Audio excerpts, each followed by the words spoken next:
1998 வெளியான iMac G3 Steve jobs மீண்டும் ஆப்பிளுக்கு வந்த பிறகு அந்த நிறுவனத்தின் மிகப்பெரிய திருப்புமுனையாக அமைந்தது.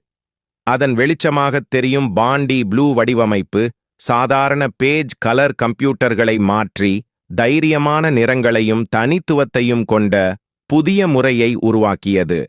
233 megahertz power BCG, 3 processor, 32 megabyte RAM, 4 gigabyte hard drive போன்றவை இன்று பார்க்க சுலபமான ஸ்பெக்ஸாக இருந்தாலும் அந்த காலத்துக்கு மிகவும் முன்னேற்றமானவை.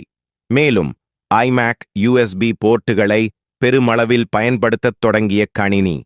இதன் மூலம் பழைய ஃப்ளாப்பி டிரைவ் போன்ற இணைப்புகளிலிருந்து விலகி புதிய சாதாரண ஸ்டாண்டர்டுகளுக்கு மாற்றம் ஏற்பட்டது. ஒரு சாதாரண இயந்திரம் மட்டுமல்ல, ஐமேக் ஆப்பிளின் மறுபிறப்பை குறிக்கிறது. எளிமை, படைப்பாற்றல், அழகிய வடிவமைப்பு ஆகியவற்றை நவீன கணினி உலகின் அடிப்படையாக மாற்றிய ஒரு சின்னமாக அது திகழ்ந்தது.